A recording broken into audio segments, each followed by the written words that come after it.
감사합니다. 네. 정말 여러분 반갑습니다. 1층, 2층 대부분 오늘 초대받아서 오신 귀한 분들이라고 제가 생각을 합니다. 여러분들에게 참으로 중요한 말씀을 전해야 되는 시간인데 우리 목사들에게는 한 가지 조금 안 좋은 습성이 있어요. 우리끼리 통하는 용어를 나도 모르게 사용을 많이 합니다. 그래서 전혀 기독교에 접해보지 못한 분들, 성경을 모르시는 분들은 못 알아듣고 그냥 넘어가기 쉬운 일들이 가끔 있어요. 그래서 어떻게 하면 여러분들이 쉽게 알아들으시고 공감할 수 있도록 전할까? 이것이 저에게 있어서 굉장히 큰 숙제인데 하나님께서 저를 도와주시기를 바라고 또 들으시는 여러분들의 기도 좀 활짝 열어주셔서 그냥 자연스럽게 받아들이도록 은혜 주시기를 바랍니다. 이 자리에 우리 하나님께서 계세요. 보이지 않지만은 하나님이 계셔서 여러분들 하나하나를 지켜보시고 또 말씀을 듣도록 인도해 주신다고 생각합니다. 우리 부모님은 너무나 가난하셔서 자식으로서 저에게 어떤 유산이라는 것은 하나도 남겨준 것이 없습니다. 그저 굶지 않고 자랄 수 있도록 하는데 부모로서는 있는 힘을 다 쏟아서 그저 희생하신 거죠. 그런데 정말 중요한 것 하나를 저에게 유산으로 주셨어요. 그것이 바로 예수님이에요. 우리 어머니가 예수님을 참 지성껏 섬기셨는데 그 밑에서 자라나면서 저도 모르게 예수님을 믿는 믿음을 갖게 되었어요. 그래서요, 나중에 철이 들고 돌아보니 부모님이 나에게 남겨놓은 거 아무것도 없는데 아무것도 없는 반면에 최고의 것, 모든 것이 될 수 있는 예수님을 나에게 물려주셨구나 하는 생각을 제가 하게 됐습니다. 그래서 저는 어려서부터 예수님을 열심히 믿고 사랑하고 또 나중에 예수님에 대해서 좀 알게 되니까 성경 말씀을 얼마나 골똘하게 많이 읽고 그 다음에 어른들이 예배 보는 자리에도 가서 끼어가지고 2시간, 3시간 설교 듣고 하면서 저도 모르게 흠뻑 빠져버렸어요. 어릴 때는 그것이 무엇인지 몰랐는데 나중에 커서 어른이 되고 신학을 공부하면서 저 자신을 돌아볼 때 야, 대단했구나. 하나님이 나에게 대단한 은혜를 주셨구나 하는 것을 알게 되었습니다. 만약에 내가 내 인생에서 예수님을 몰랐다면 내가 어떤 존재가 되었을까 생각만 해도 아찔해요. 제가 저를 잘 알지 않아요. 저에게 나쁜 점도 알고 악습이 있는 것도 알고 어떤 때는 겉으로는 아주 선한 것처럼 보여도 남이 모르는 악한 부분이 내 속에 작용하는 것도 알지 않아요. 그러니까 그렇다고 머리가 남보다 뛰어난 것도 아니고 여러 가지 면에서 부족한 건 많은데 만약에 내가 예수님을 몰랐더라면은 내 인생 어떻게 됐을까? 아마 자살 일보 직전까지 갈 수도 있었겠다. 아니면은 내가 아는 어떤 사람이 살았던 인생 그런 식의 어떻게 보면은 짐승맛도 못한 인생을 살다가 끝났을지도 모르겠다. 아니면은 그저 절망 속에서 날마다 패배의식 가지고 뒤틀린 인생을 살다가 말았을지도 모르겠다. 이런 생각을 하게 돼요. 나는 왜냐하면 예수님 때문에 너무나 행복한 인생을 살았거든요.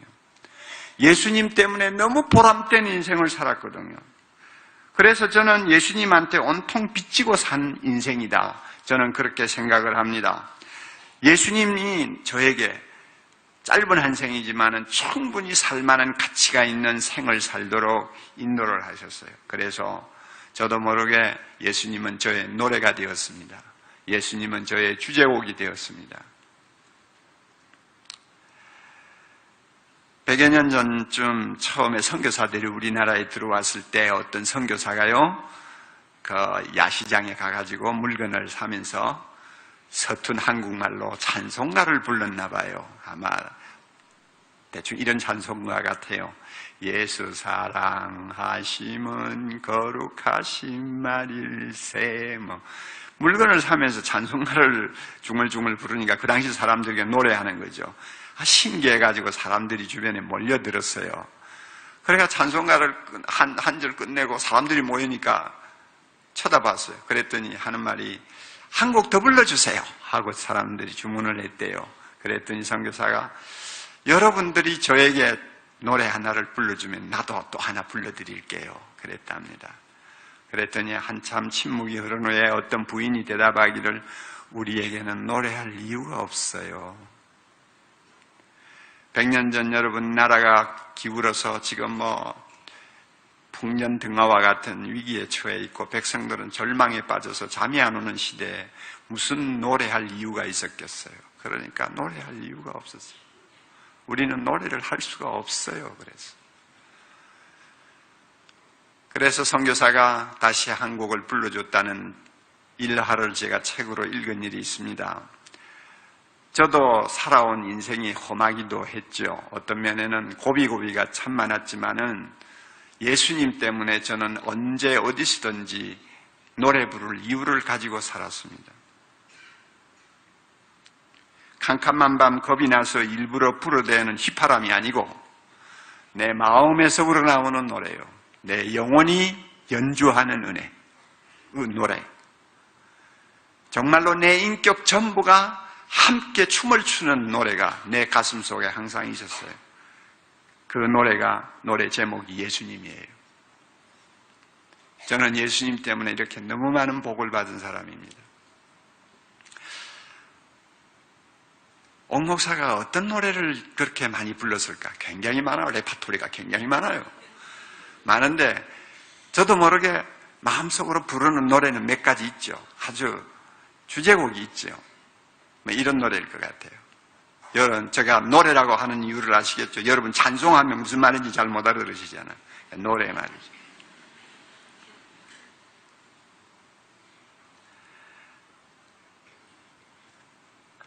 나의 기쁨, 나의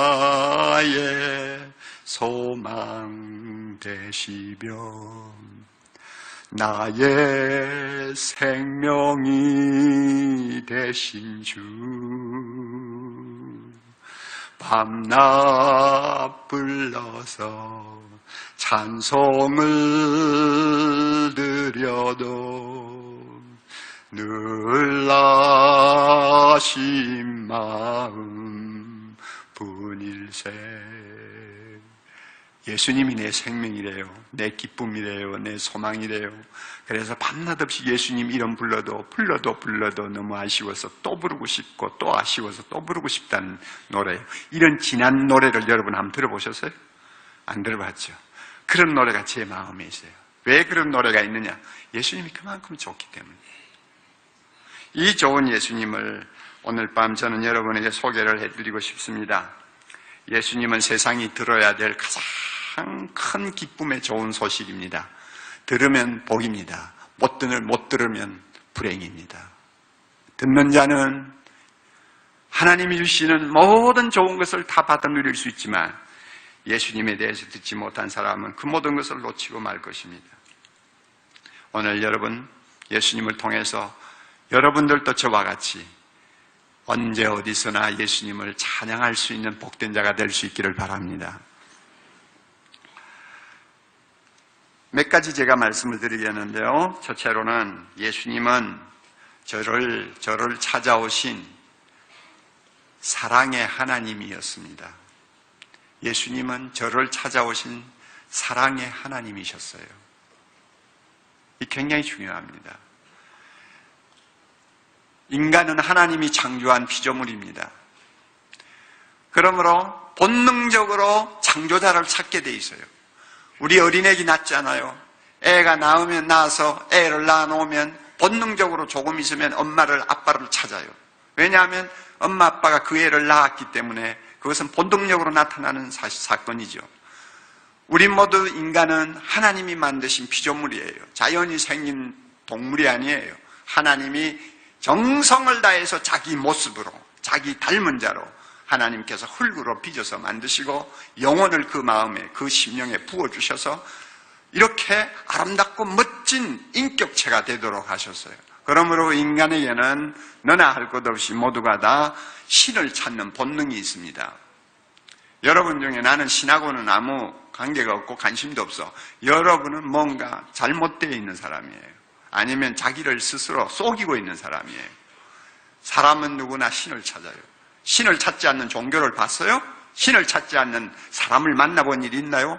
아무리 미개인이라도, 아무리 정글 속에 들어가서 아무리 세상과 단절하고 사는 사람을 만나도 신을 찾지 않는 종족을 봤나요? 부족을 봤나요? 없어요. 그런 거죠. 왜냐하면 본능적으로 찾는 거예요. 본능적으로. 인간은 하나님을 찾지 못하면은 그야말로 고아나 다름이 없습니다. 캄캄한 밤을 방황하는 고아와 같아요. 인생 고아예요. 이런 고아들은 마음에 공허감을 갖고 살게 돼 있어요. 자기가 아무리 모든 것을 가지고 다 채우려고 해도 채울 수 없는 공허감을 가지고 인생을 살고 있습니다. 또 하나님이 없이 하나님을 찾지 않고 무관심하게 세상을 사는 사람은 잘못하면 자기 팔자의 노예가 되어버립니다. 운명론자가 된단 말이에요.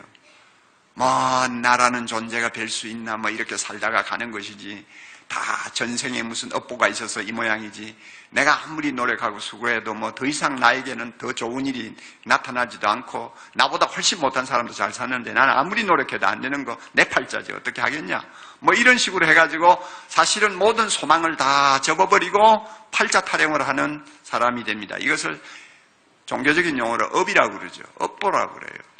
힌두교에서는 업보를 카르마라고 하는데요.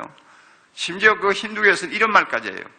1000마리의 소떼 가운데서 송아지가 자기 어미소를 찾아내듯이 네가 1000번을 태어나도 네 팔자, 네 운명을 찾아서 너를 반드시 그렇게 살게 만든다. 이게 힌두교가 가르치는 팔자론이에요. 운명론이에요. 그러니까 내가 1000번을 태어나도 전생에 무슨 업보가 있어서 그런지 모르지만 내 팔자는 이거 이상 안 된다는 거예요. 그래서 모든 사람들이 자기도 모르게 절망 속에서 죽지 못해 사는 꼴이 되어버립니다. 이런 사람들이 다 하나님을 발견하지 못하는 데서 오는 불행이었습니다. 그래서 사람들은 하나님을 찾고 찾는데요.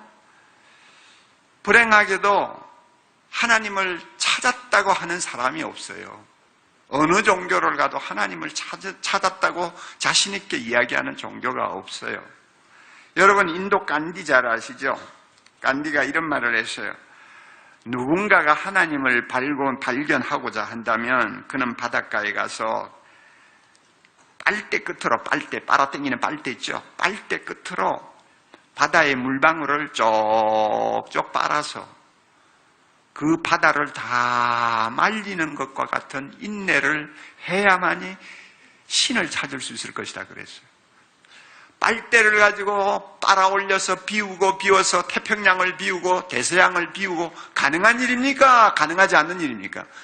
불가능한 이야기죠. 그러니까 그 말은 무슨 말이냐면 인간은 자기 힘으로 아무리 노력하고 고행하고 선행하고 해도 하나님을 찾아갈 수도 없고 발견할 수도 없다는 이야기야. 이게 간디도 자기 경험을 통해서 이야기하는 거예요. 그래서 사람들은 우상을 만들어 놓고 숨도 못 쉬고 말도 못하는 우상 앞에서 꾸벅꾸벅 절을 하고 손을 비비고 1000배 100배를 하면서 무언가를 하나님을 찾은 것처럼 착각하는 것이죠. 아니면 요즘 똑똑한 젊은이들처럼 내가 하나님이다 하고는 그저 자기가 마치 하나님 된 것처럼 착각하고 사는 것이죠.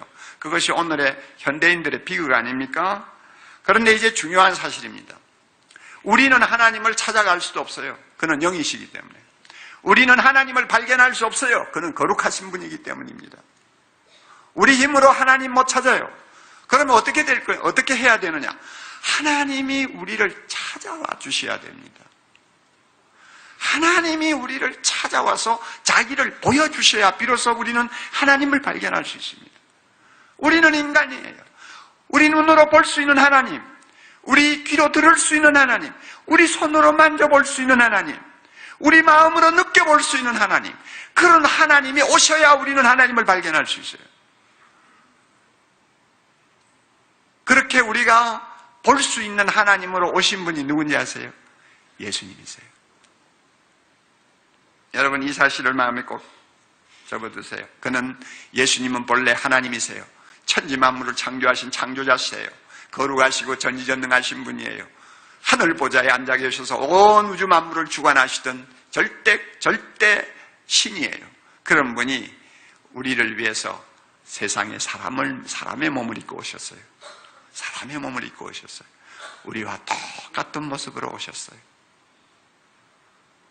오실 때도 우리가 함부로 접근하지 못할 만한 왕궁에서 태어난 것도 아니고 귀족으로 태어난 것도 아니고 우리와 똑같은 모습으로, 어떻게 보면 우리보다도 더 천한 모습으로 우리와 같은 모습을 가지고 세상에 오신 분이 예수님이에요.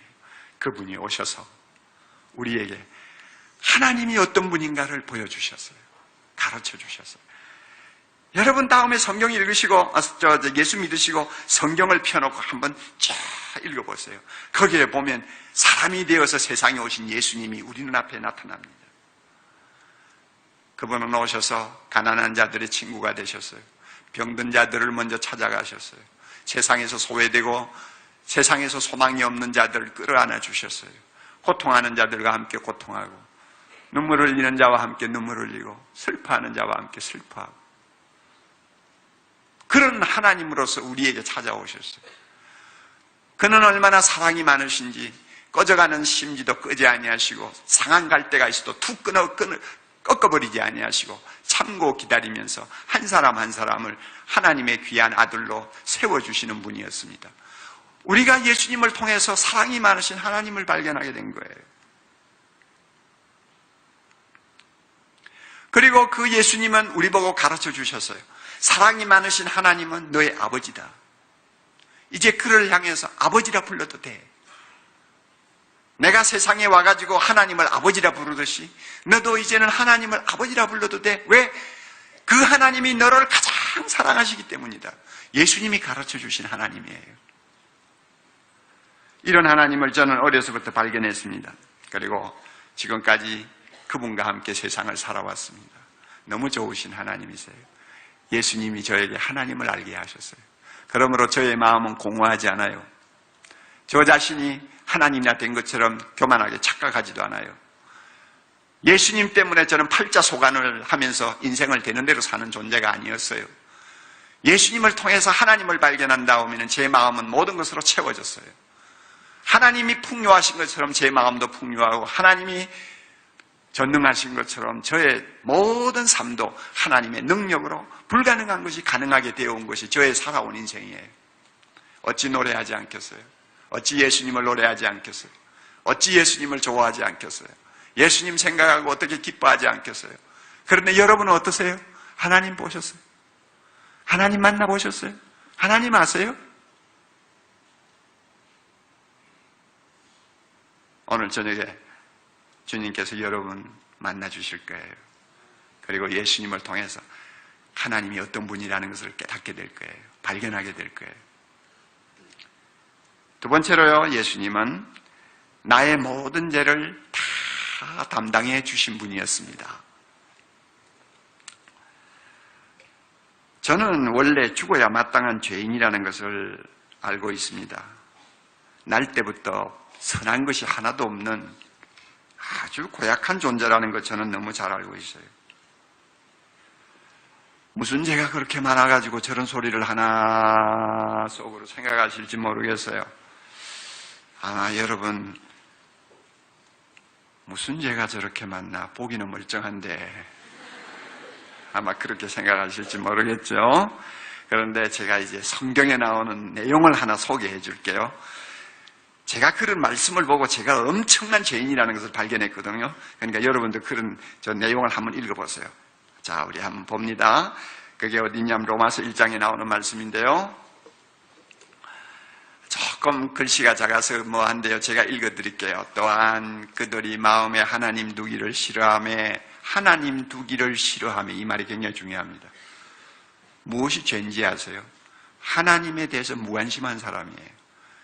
하나님을 모르는 사람이에요. 그리고 하나님을 귀찮게 여기는 사람이에요. 그래서 한평생 철나고 나서 지금까지 하나님이라는 존재에 대해서는 관심이 없어요. 그거 귀찮아요. 하나님 섬긴다. 그거 뭐 귀찮게 뭘 그래. 그래가지고 자기 마음에서 하나님을 추방해버렸어요. 자기를 만드신 하나님을 추방해버렸어요. 이게 인간에게 있어서 가장 무서운 죄요. 모든 죄의 뿌리가 됩니다. 여러분에게 이런 죄가 없어요? 이렇게 하나님을 자기 마음에서 추방해버린 사람은 그 마음에 온갖 죄가 다 생깁니다. 그거 보세요. 꽃, 빨간 글자 보세요. 모든 불의, 추악, 탐욕, 악의가 가득한 자요, 시기하고 살인하고 분쟁하고 사기치고 악독이 가득한 자요, 수군수군하는 자요. 또 있어요. 또 그 다음에 줘요. 그 다음에 비방하는 자요, 하나님께서 미워하는 자요, 능욕하는 자요, 교만한 자요, 자랑하는 자요, 악을 도모하는 자요, 부모를 거역하는 자요, 우매한 자요, 배약하는 자요, 무정한 자요, 무자비한 자라 21가지예요. 자, 여기에서 내하고 관계가 있는 죄는 하나도 없구만 하는 사람이 있어요? 만약 그런 분 계시면 죽어버려야 됩니다. 왜냐하면 살 가치가 없어요. 왜냐? 감각이 둔해가지고 자기가 지금 뭔지를 모르는 사람이니까 헛소리 하기 전에 가버려야 돼요. 자, 여러분, 천하 여러분이나 하나님께서 지적해 주시는 나의 죄에 대한 진단서를 딱 보면은 그것이 21개든 201개든 간에 어느 것 하나 해당이 안 되는 게 없는 거예요. 크고 작은 관계가 다 있는 거예요. 저 자신이 그걸 보고 이야, 이거 뭐 구제불능이구나 하는 것을 느낄 정도입니다. 그러면 죄가 많은 것이 뭐가 문제예요? 하나님께서 이렇게 말씀하셨어요. 죄의 싹은 사망이라고 그랬어요. 죄의 값은 죽음이라고 그랬어요. 이 죽음이라는 말은 단순한 말이 아니에요. 육신이 죽는 것을 말합니다. 이 죽음이라는 것은 단순한 말이 아니에요. 이것은 교회적으로 말하면, 성경에 나오는 용어로 말하면 지옥 가는 거예요. 영원히 심판받는 거예요. 영원히 죄값을 치르는 거예요. 그게 단순한 소리입니까? 죄를 가만히 두고 앉았다가 나중에 그 모든 죄값을 다 짊어지게 되면 이거는 정말로 비참한 존재가 되어버리는 거예요. 그러므로 죄 문제는 해결해야 돼요. 기가 막힌 것은 이 모든 죄를 내 스스로 해결할 길이 없다는 거예요. 이 자리에 계시는 여러분은 선행을 좀 하면 모든 나쁜 거 다 공제받을 수 있다고 생각하겠죠? 그렇잖아요.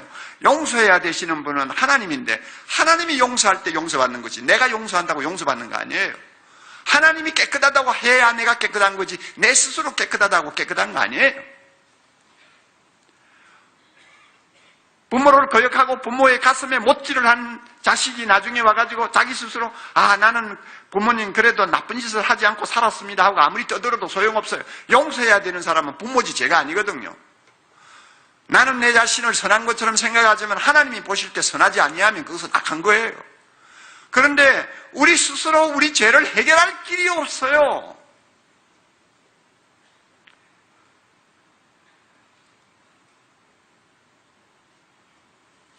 그런데 하나님은 사랑의 하나님이십니다. 우리가 죄값을 짊어지고 영원한 죽음을 당하도록 내버려 두시지 않고 어떻게 하든지 이 불행에서 우리를 건져주시려고 팔 걷어붙이고 나섰어요. 하나님이 나셨어요. 그래서 하나님이 우리의 모든 죄를 다 씻어주시고 우리를 하나님이 기뻐하시는 선한 사람으로 바꿀 수 있는 대안을 찾으셨어요. 그 대안이 뭔지 압니까? 예수님이에요. 하나님께서 자기 아들 예수님을 불러서 우리의 모든 죄를 그에게 다 짊어지우시기로 작정하셨어요. 왜냐하면 예수님은 죄가 없는 분입니다. 죄가 없는 하나님이에요. 죄가 없는 분은 죄 있는 죄인 수십억, 수백억의 사람의 죄도 감당할 수 있는 자격이 있습니다. 죄가 있는 사람은 절대로 못하죠. 같이 은행을 턴 강도가 아이고 판사님, 네, 뭡니까? 이 모든 죄는 내 탓이니까 다 나에게 돌려주시고 저 친구는 석방시켜주세요. 한다고 해서 석방을 시켜줄 수 있습니까? 천만에요. 똑같이 범한 죄인데 어떻게 내가 그 사람의 죄를 내가 감당할 수 있어요? 못하지요. 마찬가지예요. 우리 죄인끼리는 자기 죄도 감당하지 못하는 판국에 남의 죄까지 짊어질 수가 없죠. 그러나 예수님은 죄가 없는 하나님이에요. 그러므로 죄가 없는 분이기 때문에 우리의 모든 죄를 다 감당할 수 있는 자격이 있는 거예요. 하나님께서 그것을 아시고 자기 아들 예수님에게 우리 인간의 모든 죄를 다 짊어지었어요. 내가 이 죄를 짊어지고 죄의 싹신 죽음을 너가 다 치루어라. 예수님께서 예 그렇게 하겠습니다 하고는 십자가에서 죽으셨어요. 십자가의 죽음은 나의 죄를 짊어지고 대신 죽은 죽음입니다. 내가 죄값으로 치러야 될 죽음, 영원한 사망, 이것을 영원한 심판을 십자가에서 예수님이 다 담당하신 것입니다. 이게 십자가입니다. 십자가의 죽음이에요. 그래서 예수님이 십자가에서 죽으셨어요. 그 십자가는 가장 끔찍한 사형 아닙니까? 세상에서 이런 모습 저런 모습으로 사람들이 죽습니다마는 제일 참혹한 죽음 중에 하나를 꼽는 것이 지난 2000년 동안의 정설이 하나 있어요. 십자가가 그 가운데 하나 들어가요. 가장 비참한 죽음이에요. 가장 잔인한 죽음이에요. 이 죽음을 하나님께서 예수님에게 넘기셨어요. 그래서 내가 죽어야 될 죽음을, 내가 지옥에서 받아야 될 죄값을 예수님이 십자가에서 다 당하도록 하셨어요. 그러니까 따지고 보면 예수님은 나 대신 십자가에 죽으신 거예요. 그 결과 어떻게 됐는지 압니까? 예수님이 나의 죄값을 다 치루었기 때문에 하나님께서는 이제 나에게 죄값을 물을 수 없게 되어버렸습니다. 예수님이 내 죄값을 다 치루시고 죽으셨기 때문에 하나님께서는 나를 죽음으로 끌고 갈 수 없도록 만드셨어요. 그래서 하나님은 대만족하신 것입니다. 내가 아무리 죄가 많아도 그게 문제가 안 돼요. 예수님이 십자가에 죽으신 것을 보고 대만족하셨어요. 그리고 내 모든 죄를 다 용서해 주셨어요. 예수님 때문에 내 모든 죄가 다 용서받았어요. 나는 하나님 앞에 서게 되면 깨끗한 의인으로 설 수 있게 만드셨어요. 이 기가 막힌 겁니다.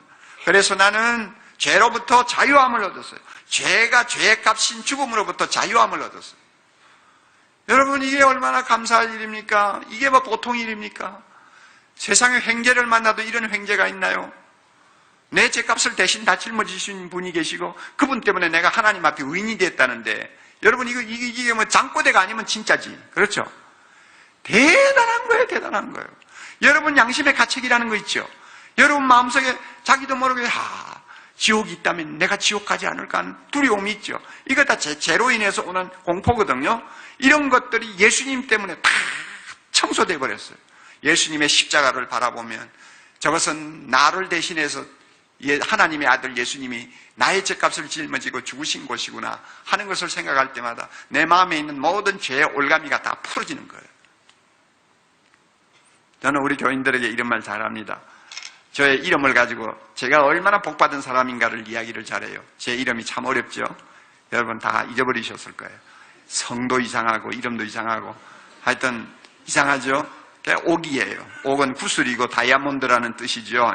그리고 한흠이에요. 그러니까 왜 이런 이름을 조상들이 지었는지 할아버지가 지었다는데 도대체 이해가 안 가요. 아무리 궁리를 해도 의미도 모르겠고 부르기도 골치 아프고 그래가지고 내 이름 한번 바꾸려고 한때는 몸부림을 친 일도 있어요. 법원에 가가지고 바꾸려고 했는데 우리 교인들이 바꾸지 못하게 했어요. 못했어요. 그런데 여러분 제가 나중에 깨닫고 보니까 참 제 이름이 좋다는 것을 알았어요. 제가 예수님을 몰랐더라면 한이 없이 흠이 많은 다이아몬드예요. 맞아요? 틀림없어요. 하나님 앞에 설 때 한이 없이 흠이 많은 다이아몬드. 다이아몬드는 흠이 한 개만 있어도 똥값이에요. 그렇죠? 그런데 한이 없이 흠이 많으니 그럼 뭐 다이아몬드가 뭐합니까? 무슨 쓸모가 있어요? 하나님 앞에 가서는 아무 쓸모가 없죠. 영원히 멸망받을 수밖에 없죠. 그런데 내가 예수님을 알고 나서 예수님의 십자가를 통해서 나의 모든 죄가 용서받았다는 것을 깨달았을 때 무엇을 알았느냐? 한 개의 흠도 없는 다이아몬드가 됐어요. 그래서 옥한음이에요. 제가 어떻게 예수님을 찬양하지 않겠어요? 한번 생각해 보세요. 이렇게 좋은 예수님. 여러분들도 이 예수님을 알게 되고 마음에 모시게 되면 저와 같이 예수님이 나의 주제곡이 되고 예수님이 나의 행복이 될 거예요. 예수님은 너 과거에 무슨 죄를 지었느냐 하고 전부 목록서를 가지고 오라고 하잖아요.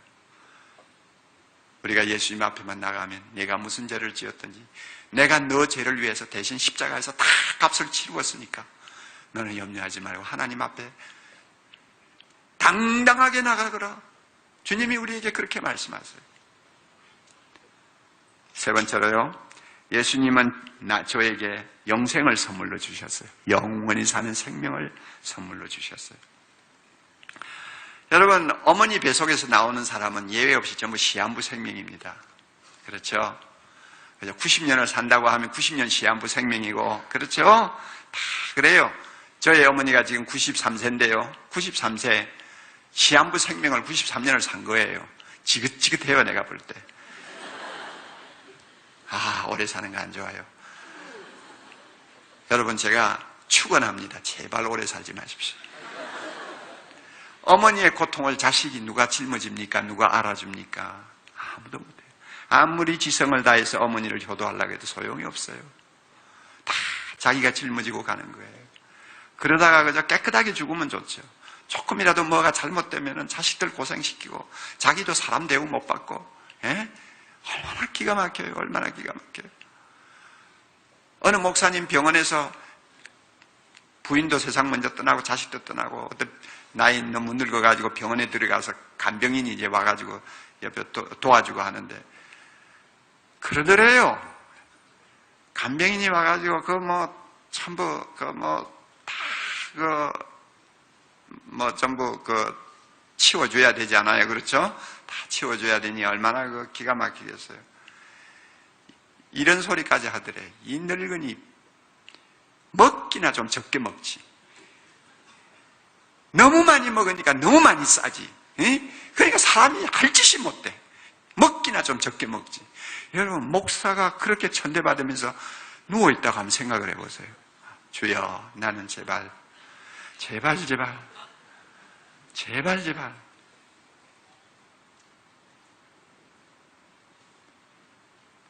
인생은 아침 안개와 같아요.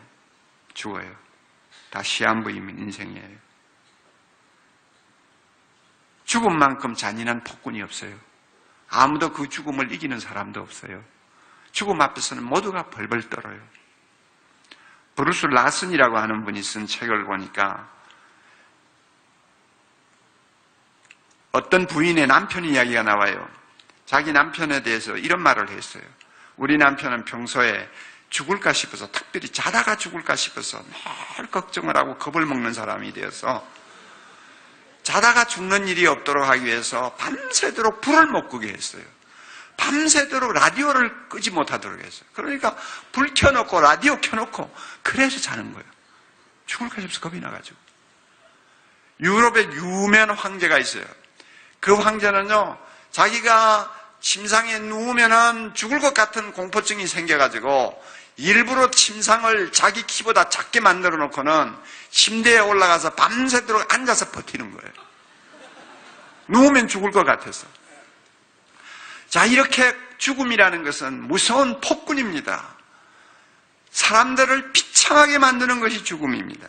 이것이 인간이 짊어진 운명입니다. 그러므로 우리에게 정말 필요한 것이 뭔지 아세요? 육신의 죽음을 죽고 나면 그것으로 다 끝나면 좋은데 그 다음에는 하나님 앞에 영원히 심판받아야 될 무서운 운명이 또 기다리고 있다는 것이 성경이 우리에게 말씀하는 거 아니에요? 저도 안 가봐서 몰라요. 무덤 저쪽은 안 가봐서 몰라요.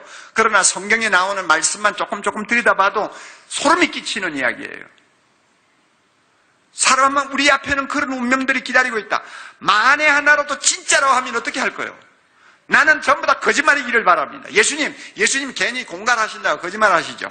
제발 좀 그런 일이 없기를 바랍니다. 저는 그런 마음이에요.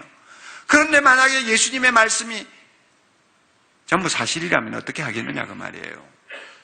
그러니까 이거는 참 우리에게 있어서 감당할 수 없는 무서운 고통이요 또한 저주라고 할 수 있습니다. 그런데 우리 예수님께서는 이 문제를 어떻게 해결해 주셨는지 아세요? 죽음을 정복함으로써 해결해 주셨어요. 죽음을 정복하셨어요. 언제?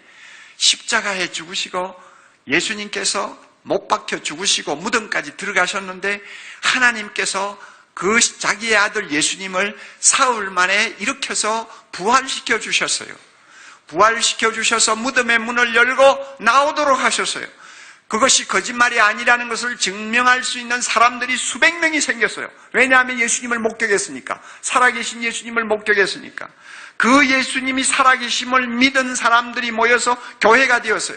그래서 오늘날까지 2000년 동안 교회가 지구상에서 계속 확장되고 퍼져나온 거예요. 그러면 우리 교회 다니는 사람은 다 거짓말을 믿고 헛개비를 믿고 예수 믿느냐? 아니에요. 진짜 살아나셨기 때문에 우리는 그가 살아나셨다고 자신 있게 고백하는 것입니다. 하나님이 그를 일으켜 살려주셨어요. 그러면 무덤에서 예수님이 살아나셨다는 것은 무엇을 의미하느냐? 죽음을 정복하셨다는 것입니다. 이 세상에 누구에게 가보세요? 내가 죽음을 이겼다고 말하는 분이 계시나요? 아무도 없어요. 아무도 죽음을 이겼다고 말하는 사람이 없어요. 죽음을 정복했다는 사람도 없어요. 죽음에서 우리를 자유케 했다는 분도 없어요. 오직 예수님만이 죽음을 정복하신 분이에요. 그래서 우리로 하여금 죽음의 쇠사슬에서 자유케 하시고 그 다음에 예수님이 부활하실 때 가지신 새 생명, 그 새 생명을 우리도 같이 누릴 수 있도록 해주셔서 이것이 영생입니다. 예수님의 그 생명이 내 생명이 되도록 해주셨어요. 그래서 예수님이 영원히 사시는 것처럼 우리도 영원히 살 수 있는 축복을 안겨주셨어요.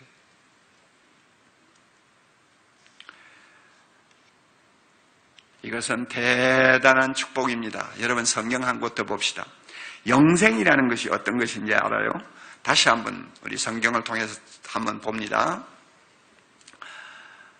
자 보세요. 내가 들으니 보좌에서 큰 음성이 나서 이르되 보라 하나님의 장막이 사람들과 함께 있으며 하나님이 함께 계시는 생명입니다. 이게 영생입니다. 하나님이 이제 우리와 함께 눈으로 보고 귀로 들을 수 있는 존재로 함께 사는 거예요. 하나님이 그들과 함께 계시리니 그들은 하나님의 백성이 되고 하나님은 친히 그들과 함께 계십니다.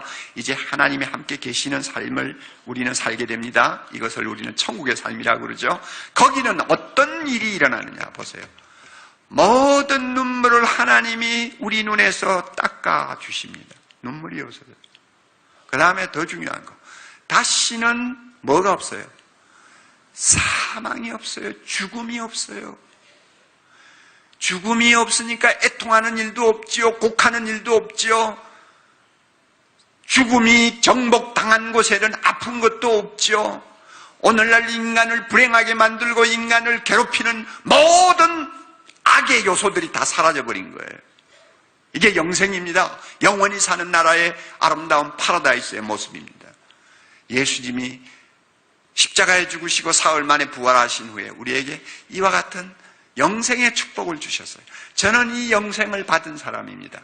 예수님 때문에 저는 영생을 소유하고 있고 앞으로 영원히 살 것이라는 하나님의 약속을 보증받고 있고 그러므로 저는 이 세상 이제 살 만큼 살았습니다마는 저는 무덤을 향해서 걸어가는 사람이 아니라 예수님이 준비하신 하나님 나라의 영원한 생명을 바라보고 걸어가는 사람입니다. 그러니까 어찌 예수님을 찬양하지 않겠어요? 어찌 노래하지 않겠어요? 예수님 생각하면 나도 모르게 찬양이 나오고 감사하죠. 죽음을 이미 죽음의 문제를 해결한 사람이니까.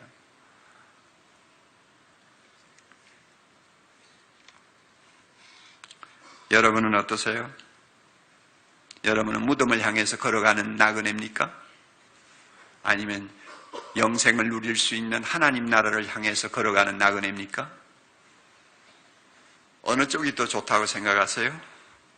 무덤을 향해서 걸어가는 편이 훨씬 좋은가요? 그래, 무덤에 가서 어떻게 할 거예요? 요즘에는 무덤도 없어요. 납골 땅이에요.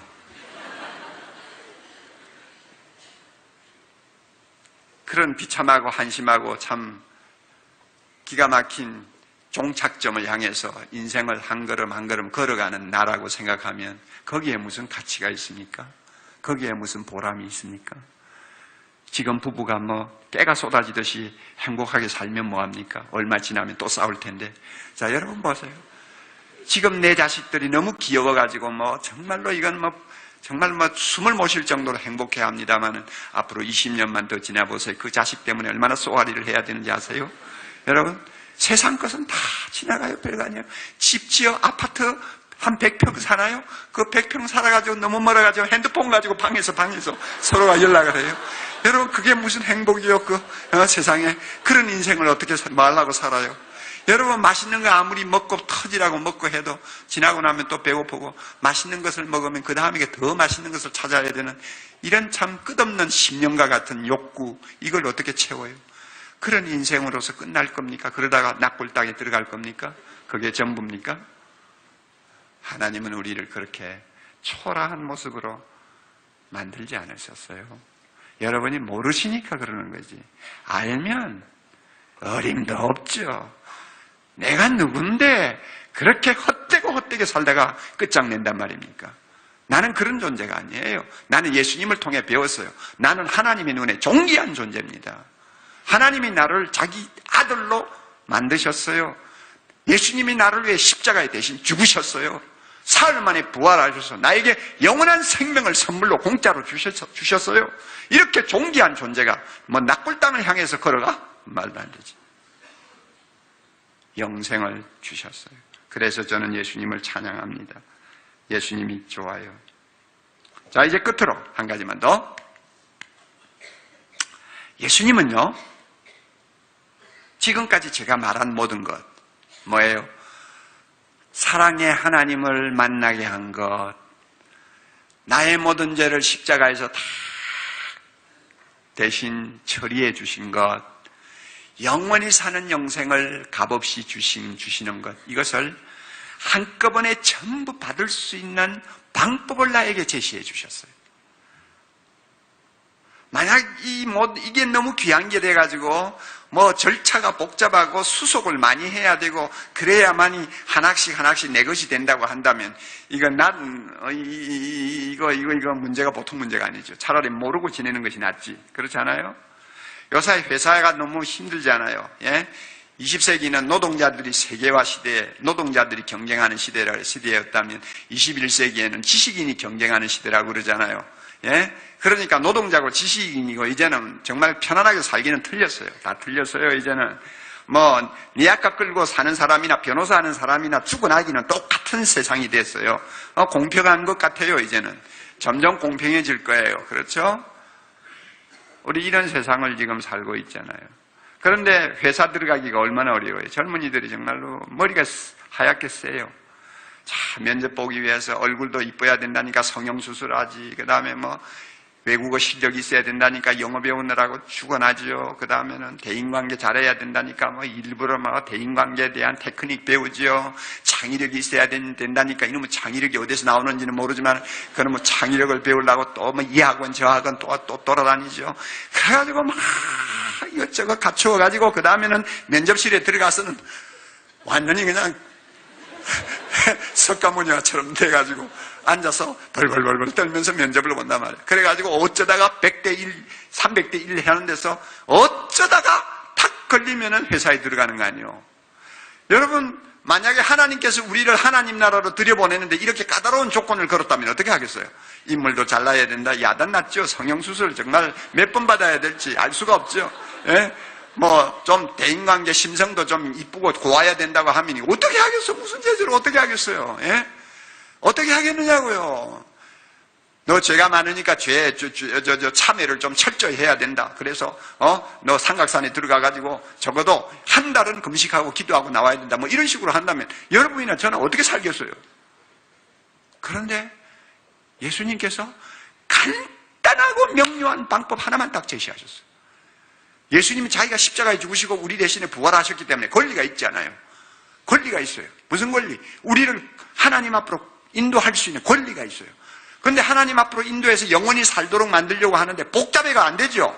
그러니까 간단한 방법을 우리에게 제시하셨어요. 그게 뭔지 알아요? 믿음이에요. 믿으면 된다. 예수님이 이렇게 믿기만 하면 하나님이 아버지가 되게 하시고, 믿기만 하면 모든 죄 용서받게 하시고, 믿기만 하면 영원히 사는 생명을 누리게 해주셨어요. 그거 생각하면 기가 막힌 거예요. 기가 막힌 거예요. 그러니까 제가 10대부터 막 그냥 예수님에게 미치가 펄펄 뛰었는데, 그 아무것도 모르는 소년이 말이죠. 펄펄 뛰는 이유가 있죠. 믿기만 하면 되니까 너무 쉽지 않아요. 그러니까 펄펄 뛰는 거지. 그 펄펄 뛴 게 지금 70이 다 됐는데도 펄펄 뛰지 않아요. 주 예수를 믿어라. 주 예수를 믿어라. 그리하면 너와 내 집이 구원을 얻으리라. 내 집이 구원을 얻으리라. 예수를 믿기만 하면 돼요. 예수님이 누구라고 믿어요? 하나님의 아들이라고 믿으면 돼요. 예수님이 누구라고 믿으면 돼요? 나를 대신해서 십자가에 죽으신 분이라고 믿으면 돼요. 예수님이 누구라고 믿으면 돼요? 사흘 만에 부활하셔서 나에게 영생을 주시는 분이라고 믿으면 돼요. 믿기만 하면 된대요. 할렐루야. 어렵고 복잡한 거 하나도 없어요. 그런데 이 믿음이요, 참 이상한 것은 돈이 많다고 믿는 거 아니에요. 예수님은요, 부자가 제일 믿기 어렵다고 그랬어요. 얼마나 어려우냐. 낙타가 바늘길을 끼고 들어가는 것보다 더 어렵다고 그랬어요. 그러니까 부자 되면 참 불행해요. 여러분 가운데 부자가 많이 계시는지 모르지만 성경에서 이야기하는 부자는 없을 거예요. 그런데 확실히 돈이 많으면요, 잘 안 믿어요. 잘 안 믿어요. 돈이 많아도 믿기가 어렵고요. 머리가 너무 뛰어나도 믿기가 어렵고요. 세상의 권세, 권력에 너무 눈이 어두워도 믿기가 어렵고요. 하여튼 참 단순하고 쉬운 건데 정말 어려운 사람들이 있어요.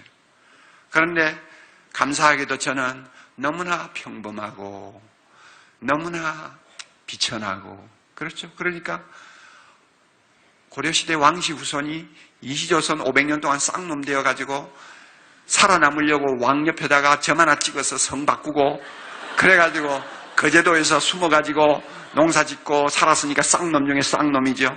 그러니까 그 쌍놈이라는 신분 때문에 예수를 쉽게 믿은 거예요. 나의 증조 할아버지가 선교사 만나가지고 그냥 몇 마디 듣고는 나 예수 믿겠습니다 하고는 상투 자르고 그래가지고 동네에서 막 구박받고 그랬죠. 그 덕에 믿은 거예요. 내같이 머리가 똑똑하지 못해가지고 시험 쳐가지고 몇 번 떨어지는 이런 존재니까 믿은 거지. 정말로 뭐 시험만 치면 땅땅 붙어서 그냥 사람들에게 천재라는 소리를 듣는 사람이었다면 내가 안 믿었을 거예요. 그런데 감사하게도 오늘 제가 여러분 관상을 보니까 저하고 비슷한 것 같아요. 그래서 굉장히 잘 믿을 것 같아요. 굉장히 잘 믿을 것 같아요. 그런데 여러분, 믿음이라는 것은 머리로만 가지고 인정하는 데서 머물면 안 됩니다. 주님께서 믿으라 할 때 믿음은 머리로 동의하는 것에서 끝나는 거 아니에요. 좀 더 깊은 차원이 있어요. 재미있는 이야기 하나 해줄게요. 보세요. 찰스 블론딘이라고 하는 사람이 있어요. 미국 사람이에요. 찰스 블론딘, 미국 사람인데 지금부터 150년 전 1959년 6월 30일 날 저 유명한 나이아가라 폭포 그 위에다가 나이아가라 폭포 위 50m 높이에 밧줄을 쫙 걸었어요. 330m나 되는 밧줄을 걸었어요. 걷고는 줄타기를 하는 거예요. 떨어지면 어떻게 될까요?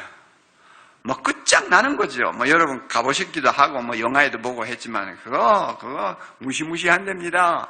그런데 330m나 되는 그 긴 밧줄을 걸어가는 거예요. 그 굉장한 장면을 보려고 25,000명이 넘는 군중들이 모여가지고 인산인해를 이루었어요. 그런데 그 사람이 역사적으로 나이아가라 폭포를 밧줄로 횡단하는 데 성공했어요. 그러니까 영웅이 됐어요. 막 사람들이 환호했어요. 그래서 이제 자신감을 얻은 사람이 그 후에도 몇 번 더 횡단을 했어요. 어떤 때는 의자하고 버너하고를 들고 가가지고는 저 중간에 가서는 그 버너에다가 오믈렛을 만들어가지고 먹고 앉아있는 이런 쇼도 하고 말이죠. 어떤 때는 자기 매니저를 목말 태워가지고 밧줄 위를 건너가기도 하고 이래서 뭐 센세이션을 일으켰어요. 어느 날은 이제 바퀴 하나 달린 자전거를 딱 밧줄 위에 올려놓고 옆에 이제 군중들이 막 인산인해를 이루었잖아요. 물었어요. 어떤 젊은이를 향해서 물었어요. 여보세요. 당신, 내가 이 바퀴 하나뿐인 이 자전거를 타고 이 밧줄을 건너서 저쪽으로 갈 수 있겠다고 여러분, 당신이 믿습니까? 안 믿습니까? 그랬더니, 선생님 같으면 얼마든지 할 수 있습니다. 나 믿습니다. 그랬어요. 그러면 좀 오세요. 와가지고 제 뒤에 좀 타세요. 제가 모시고 갈 테니까. 자, 여러분 한번 생각해보세요. 이게 실제로 있었던 이야기예요. 그 사람이, 젊은이가 탔겠어요? 안 탔겠어요? 미쳤다고 타요. 안 타지. 자, 그런데 여러분 보세요. 머리로는 동의를 해요. 저 사람, 저 밧줄 틀림없이 타고 갈 거다. 성공할 것이다. 틀림없이 믿어요. 그거 의심하지 않아요. 그런데 그 사람에게 자기 생명을 맡길 만큼은 안 믿는 거예요. 신뢰를 안 하는 거예요. 그러면 예수님께서 말씀하시는 믿음이라는 것은 어떤 것이냐? 우리 예수님은 하나님이시래. 아멘. 우리 예수님은 십자가에서 인류의 죄를 다 짊어지고 죽으신 분이래. 할렐루야. 나는 그거 믿어. 예수님은 사흘 만에 부활하셨대. 나도 많이 들었어. 믿어. 다 믿어. 다 믿어. 그러면 그 예수님에게 너 자신을 완전히 맡겨서 너 생명을 그분에게 드리고 그분이 오라는 대로 갈 수 있도록 신뢰하느냐 하고 물을 때는 문제가 달라지는 거예요. 성경이 이야기하는 믿음이 뭔지 알아요? 완전히 예수님을 신뢰하고 마치 밧줄 타기 하는 사람에게 자기 자신을 맡기는 것과 같이, 옛날에 선도 제대로 안 보고 결혼하게 된 시골 처녀가 남편 뒤를 따라서 남편 팔자 내 팔자인 줄 알고 시집 가는 거나 똑같은 거예요. 그렇잖아요. 이게 믿음이에요. 성경이 이야기하는 믿음이에요.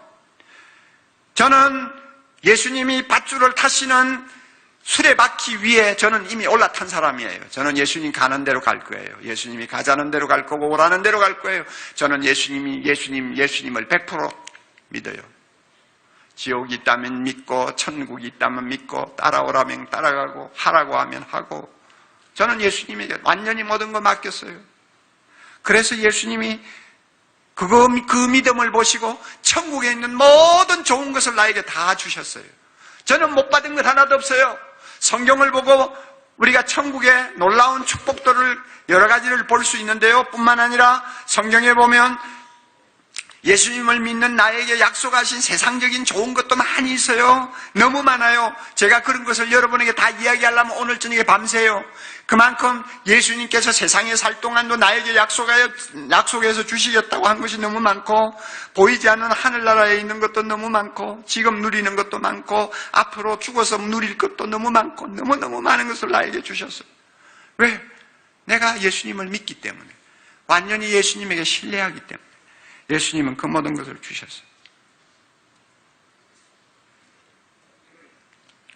여러분, 저와 같이 예수님을 전적으로 신뢰하고 믿고 그분을 마음에 모심으로 그분이 주시는 거 다 받아 누리고 싶지 않으세요? 그래서 여러분도 저와 같이 예수님을 노래하고 예수님이 나의 주제곡이 되는 사람 되고 싶지 않으세요? 예수님은 나의 기쁨이다, 나의 생명이다, 나의 소망이다. 밤낮 없이 예수님의 이름을 불러도 아쉽기만 하다 하는 진한 사랑의 노래 부르고 싶지 않으세요? 설거지를 하면서도 부르고, 자식을 키우면서도 부르고, 직장에 가서 상관에게 스트레스 받을 때도 슬금슬금 부르고, 그러면 신난다고요? 신나요. 운전하면서 짜증날 때도 찬송 부르고, 예수님을 부르고 예수님을 생각하고 예수님을 마음에 모시고 사랑의 고백을 한번 해보세요. 그런 인생 지금 정말 멋있는 인생이에요. 이 좋은 예수 여러분에게 소개하려고 오늘 저녁에 오시라고 그랬어요. 참 믿기가 어려울 것 같은데 괜찮아요. 꼭 믿어야 될 사람은 이 시간 하나님께서 믿게 하십니다. 꼭 믿게 하십니다. 희한한 거예요. 내가 믿고 싶다고 금방 믿는 건 아니죠. 그러나 하나님께서 믿게 하시는 사람은 너무 쉽게 믿어요. 쉽게 믿어요. 저를 보고 여러분 어떻게 생각하세요? 행복하다고 생각하세요? 나의 기쁨, 나의 소망 되시며 나의 생명이 되신 주, 밤낮 불러서 찬송을 드려도 늘 아신 마음뿐일세.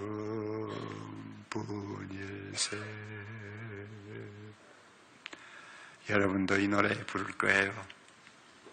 이 노래 부르면서 인생을 사는 멋진 하나님의 자녀 될 것입니다.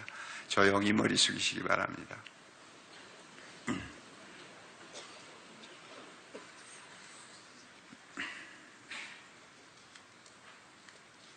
하나님 아버지, 예수님에 대한 복음을 듣고 머리 숙인 주의 자녀들 이 자리에 많이 있습니다. 성령님, 이들의 마음을 열어주셔서 예수님이 하나님의 아들이시오 나를 찾아오신 사랑의 하나님이심을 믿게 하옵소서. 예수님, 이들의 마음을 열어서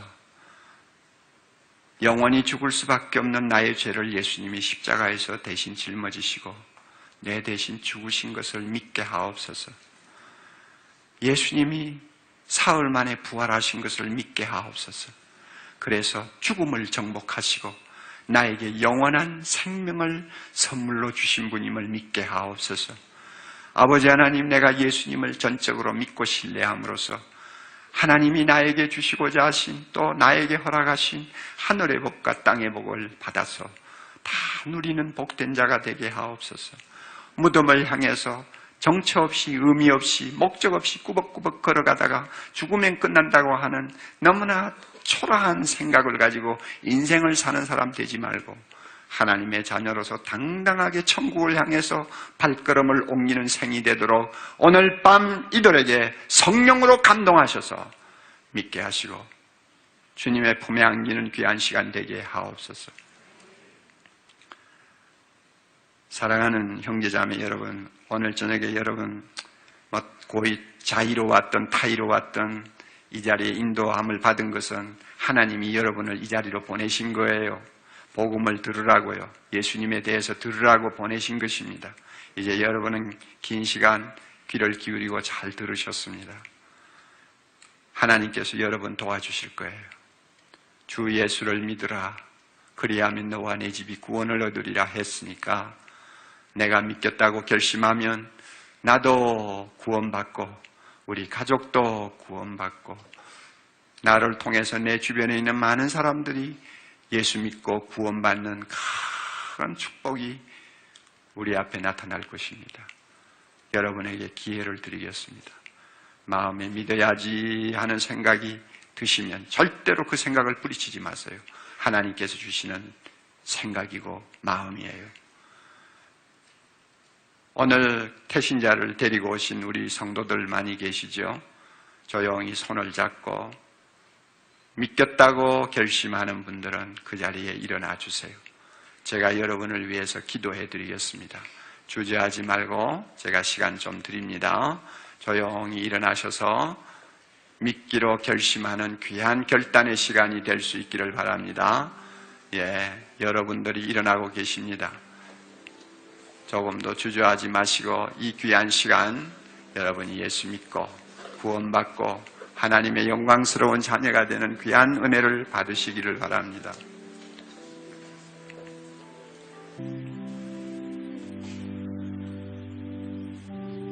태신자를 데리고 오신 우리 성도들은 태신자를 위해 기도해 주세요. 주님께서 그들의 마음을 감동하셔서 구원받게 해달라고 기도하세요. 조금 더 시간 드리겠습니다. 수고하고 무거운 짐진 자들아 다 내게로 오라. 내가 너희를 쉬게 하리라. 예수님께서 우리에게 하신 말씀입니다. 예수님이 또 이렇게 말씀하셨습니다. 나는 부활이요 생명이니 나를 믿는 자는 영원히 살겠고 나를 믿는 자는 영원히 죽어도 영원히 살겠고 또 살아서 믿는 자는 영원히 살이라고 주께서 말씀하셨습니다. 이 예수님, 여러분 마음을 활짝 여시고 영접하는 시간 되기를 바랍니다.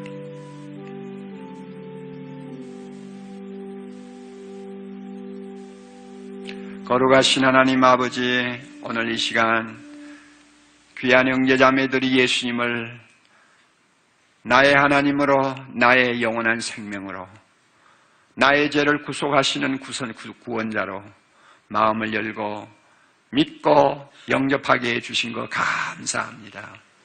아버지 하나님, 이 시간 성령께서 그 마음을 감동하셔서 완전히 거듭나게 하시고 완전히 주의 소유되게 하시고 죽음을 정복하신 예수 안에서 영원히 주님을 노래하며 찬양하며 자유함을 누리는 거룩한 백성 되게 해주시고 한평생 예수님과 함께 인생을 살면서 승리하는 자들 되게 하시고 이제는 무덤을 향해 납골당을 향해서 걸어가는 인생이 아니라 영원한 하나님 나라를 향해서 순례자의 길을 걸어가는 복된 자들이 되게 해 주시옵소서.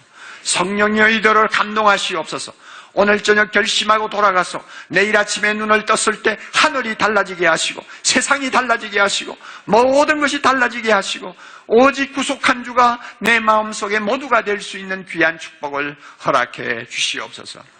오늘 밤 결심을 하고 싶지만은 아직도 준비가 되지 못해서 결단하지 못한 형제자매들 있습니다. 내일 낮에도 내일 저녁에도 찾아 나와서 계속 복음을 듣고 결단하는 축복을 허락해 주시옵소서. 예수님 이름으로 기도드리옵나이다.